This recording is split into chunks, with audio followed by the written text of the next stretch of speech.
ದಾವಣಗೆರೆಯಲ್ಲಿ ಮಳೆ ಅಬ್ಬರಕ್ಕೆ ಜನಜೀವನ ಅಸ್ತವ್ಯಸ್ತವಾಗಿದೆ. ನವಹೆಗಡೆ ನಗರ ನಿವಾಸಿಗಳ ಬದುಕು ಮೂರಾಬಟ್ಟೆಯಾಗಿದೆ.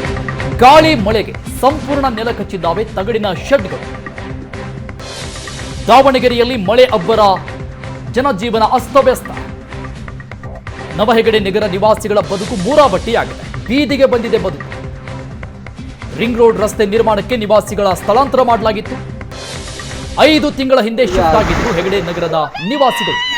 ದೃಶ್ಯಗಳಲ್ಲಿ ನೋಡ್ತಾ ಇದ್ವಿ, ಮಳೆ ಅಬ್ಬರ, ಬಿರುಗಾಳಿ ಜನರ ಬದುಕನ್ನ ಬೀದಿಗೆ ತಂದಿದೆ. ಮಳೆಯ ಆರ್ಭಟದ ಕೆಲವು ದೃಶ್ಯಗಳಿದು. ಈ ತಾತ್ಕಾಲಿಕ ಶೆಡ್ಗಳು ಸಂಪೂರ್ಣವಾಗಿ ಜಖಮಾಗಿದ್ದಾವೆ. 75ಕ್ಕೂ ಹೆಚ್ಚು ತಗಡಿನ ಶೆಡ್ಗಳನ್ನ ನಿರ್ಮಾಣ ಮಾಡಲಾಗಿತ್ತು ತಾತ್ಕಾಲಿಕವಾಗಿ. ಎಲ್ಲ 75ಕ್ಕೂ ಹೆಚ್ಚು ತಗಡಿನ ಶೆಡ್ಗಳು ಕೂಡ ನೆಲಕಚ್ಚಿದ್ದಾವೆ.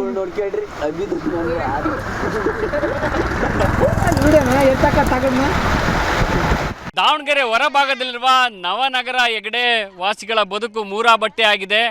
ಕಳೆದ 2 ದಿನಗಳಿಂದ ಸುರಿಯುತ್ತಿರುವ ಭಾರೀ ಮಳೆಗೆ ಇಡೀ ಬದುಕು ಅಂದರೆ ಸುಮಾರು 100 ಕುಟುಂಬಗಳಲ್ಲಿ ವಾಸ ಮಾಡ್ತವೆ. ಅವರ ಬದುಕು ಮೂರಾಬಟ್ಟೆ ಆಗಿದೆ. ಯಾವ ರೀತಿ ಅಂತ ನೋಡ್ಬೋದು. ಅಂದರೆ ರಿಂಗ್ ರೋಡ್ ರಸ್ತೆ ನಿರ್ಮಾಣಕ್ಕೆ ಸಂಬಂಧಪಟ್ಟಂಗೆ ಕಳೆದ 5-6 ತಿಂಗಳ ಹಿಂದೆ ಇಲ್ಲಿ ಶೆಡ್ಗಳನ್ನು ಹಾಕಿ, ಅಂದರೆ ಅವ್ರಗಳ ಸಮೀಪದ ಒಂದು ದೊಡ್ಡಬಾದಿ ಸರ್ವೆ ನಂಬರ್ನಲ್ಲಿ ಸುಮಾರು 150ಕ್ಕೂ 200ಕ್ಕೂ ಹೆಚ್ಚು ಶೆಡ್ಗಳನ್ನು ಹಾಕಿ ಇಲ್ಲಿನ ಕುಟುಂಬಗಳನ್ನು ಸ್ಥಳಾಂತರ ಮಾಡಿದರು. ಅಂದರೆ ಇಡೀ ಕುಟುಂಬಗಳು ತಮ್ಮ ಬದುಕನ್ನು ಈ ಶೆಡ್ಗಳಲ್ಲಿ ಕಳೀತಾ ಇದ್ರು. ಅಂದರೆ ಮಳೆಗಾಲ ಆರಂಭ ಆಗ್ತಿದ್ದಂಗೆ ಈಗಾಗಲೇ ಕಳೆದ 2 ದಿನಗಳಿಂದ ಸುರಿದ ಭಾರೀ ಮಳೆಗೆ ಸಂಪೂರ್ಣವಾಗಿ ಶೆಡ್ಗಳು ಮುರಿದು ಬಿದ್ದಿರೋದನ್ನು ನೋಡ್ಬೋದು.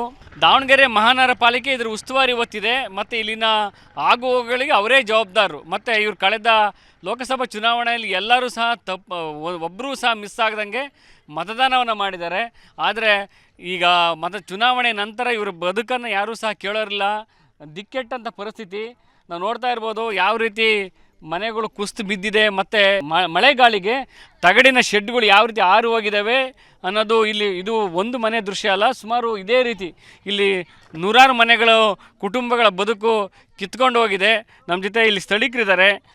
ಯಾವ ರೀತಿ ಪರಿಸ್ಥಿತಿಗಳನ್ನು ಎದುರಿಸ್ತಾ ಇದ್ದಾರೆ ನಮ್ಮ ಮಹಿಳೆಯರನ್ನು ಕೇಳೋಣ. 3 ದಿವಸ ಆದ್ರೆ ಮಳೆ ಹಿಡ್ದು ತಗಡೆಲ್ಲ ಹಾರಿಗ್ಯಾವು. ಅಡಿಗೆ ಮಾಡ್ಕಿನ ರೇಷನ್ ಎಲ್ಲ ತೋದಾಗೈತಿ. ಇಲ್ಲಿ ಬಂದು ಯಾವ ಪರಿಸ್ಥಿತಿ ಏನಾಗಿದೆ ಅಂತ ಯಾರು ಬಂದು ಕೇಳಿಲ್ಲ. ಬೆಳಗ್ಗೆ ನೋಡಿ ಕೇಳಕ್ ಮಾತ್ರ ದೌಡ್ ಬಂದಿದ್ರು, ಬಂದಿದ್ರು. ಈಗ ಮಾತ್ರ 3 ದಿವಸ ಟೈಮ್ ಆಯ್ತು, ಯಾರು ಬಂದಿಲ್ಲ. ಇದಕ್ಕೇನಾರ ವ್ಯವಸ್ಥೆ ಮಾಡಿ ನಮಗೆ ಕೊಡಬೇಕು ನೋಡ್ರಿ. ಮಳೆ ಯಾವಾಗ ಬಂತು? ಮೊನ್ನೆ ಬಂದಿದ್ದ? ಯಾವಾಗ ಕುಸ್ತಿ ಮೊನ್ನೆ ಬಂದೈತ್ರಿ. ಮೊನ್ನೆ ನಿನ್ನೆ ಕುಡಿಯ ಬಂದೈತ್ರಿ ಮಳೆ. ಮಳೆ ಬಂದಲ್ಲಿ ಛತ್ರಿ ಹಿಡ್ಕೊಂಡು ಕುಂತಿದೆ ನೋಡ್ರಿ. ಇವತ್ತಿಗೆ 2 ದಿನ ಆಯ್ತು. ಈ ಅಮ್ಮ ತಳಕ್ ಬಿದ್ದಿದ್ಲು, ಮನಿನೇ ಬಿದ್ದಿದ್ದು ಪೂರ್ತಿ ಮನೆ. ಆ ಅಮ್ಮನ ಮೇಲೆ ಹೋಗಿ ನಾನು ಇನ್ನೊಬ್ಬ ಯಜಮಾನ್ರು ಹೋಗಿ ಕರ್ಕೊಂಡ್ಬಂದು ಸೀದಾ ಅಲ್ಲಿ ಹೋಟ್ಲಿಗೆ ಕರ್ಕೊಂಡು ಹೋಗಿವಿ. ಮತ್ತಿಲ್ಲಿ ಎಲ್ಲ ಕಳ್ತನ ಮಾಡ್ಕೊಂಡು ಹೋಗ್ತಾರ. ಅದಿ ರಾತ್ರಿ ಬಂದು ಎಷ್ಟು ಮನೆ ಬಿದ್ದಿದೆ? ಈ ತರ ಎಷ್ಟು ಮನೆ ಬಿದ್ದಿದೆ? ಒಂದು 450 ಮನ್ಯಾಗ ಒಂದು ಎಲ್ಲ ಮನೆ ಬಿದ್ದಾವ ಸರ್. ಏನು ಇಲ್ಲೇ ಉಳಿದಿಲ್ಲ, ಎಲ್ಲ ಹಾರ್ಕೊಂಡು ಹೋಗೈತೆ. ಅದು ಅದು ವೆಲ್ಡಿಂಗ್ ಮಾಡಿ ಗಾಳಿ ಜೋರಿತ್ತು, ಮಳೆ ಜೋರಿತ್ತು. ಮುದ್ದೇಕರ್ ಅದಾರ ಇಲ್ಲಿ, ಕಾಯಿಲೆ heart patient, sugar patient, asthma ಇದ್ದಾರು ಅದಾರ. ಅವ್ರ ಪರಿಸ್ಥಿತಿ ಭಾರಿ ಕಟ್ಟಿದೈತಿ ಸರ್. ಈ ಮಳೆ ಬಂದಾಗ ಏನ್ ಮಾಡ್ತೀರಾ ಇಲ್ಲಿ? ಇವಾಗ ಏನ್ ಮಾಡ್ಬೇಕು ಸರ್? ಏನು ಇಲ್ಲ. ಇವಾಗ ಮಳೆ ಬಂದ್ರೆ ಅವ್ರು ಇವ್ರು ಅಲ್ಲಿ ಇಲ್ಲಿ ಕುಂದಿರ್ತಾ ಇದಾರ. ಫುಲ್ ಬಯಲಿದೆ. ಎಲ್ಲಾರ ಒಂದ್ ಕಡೆ ಹೋಗಿ ಮರದ ಕಡೆ ನಿಂತ್ಕೊಳಕ್ಕೂ ಇಲ್ಲ ಜಾಗ ಎಲ್ಲ. ಅಲ್ಲಿ ಮಸೂತಿಯಾಗಿ ಹೋಗ್ತಾ ಇದಾರೆ, ನಿಂದಿರ್ತಾ ಇದೀವಿ. ಮತ್ತೆ ಅಲ್ಲಿ ನಮ್ಮ ಈ ಟೈಮ್ನಲ್ಲಿ ಹೊರಗೆ ಬರೋದು ಹೋಗೋದು ಹಂಗೆ ಐತಿ. ಅದೇ ಪರಿಸ್ಥಿತಿ. ಮಳೆ ಬಂದಾಗ ಇಲ್ಲಿ ಹೆಂಗಿರುತ್ತೆ ಪರಿಸ್ಥಿತಿ? ಹೆಂಗಿರುತ್ತೆ? ನಾವೇ ಹಾರಾರ ಕೂತೀವಿ ಗಾಳಿಗೆ ಮಳಿಗೆ. ನಿಂದ್ರಕ ಇಲ್ಲ, ಏನಿಲ್ಲ, ಯಾರಿಗೆ ಮಾತಾಡಂಗಿಲ್ಲ, ಬಾಯಿಲೇ ಇಲ್ಲ. ಹಂಗಾಗಿ ಬಿಡ್ತೈತಿ ನಮ್ಗೆ. ಹಂಗ ಅಂತ ಬಾಳಿ ಬರ್ತೈತಿ. ಇಲ್ಲಿ 3 ದಿವಸ ಬಂದಿದ್ಕೆ ಇಷ್ಟ ಆಗೈತಿ. ಇನ್ನ ಒಂದ್ 3 ತಿಂಗಳು ಐತಂತೆ ಮಳೆ. ಹೆಂಗೆ ಇರ್ಬೇಕು ನಾವು?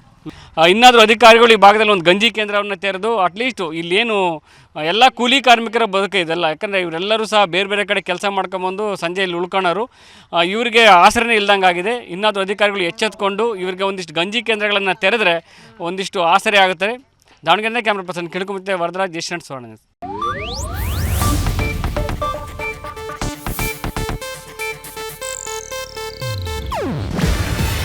ಇದು ಏಷ್ಯಾನೆಟ್ ನ್ಯೂಸ್ ನೆಟ್ವರ್ಕ್ ಪ್ರಸ್ತುತಿ. ನೀವು ನೋಡ್ತಿದ್ದೀರಾ ಏಷ್ಯಾನೆಟ್ ಸುವರ್ಣ ನ್ಯೂಸ್.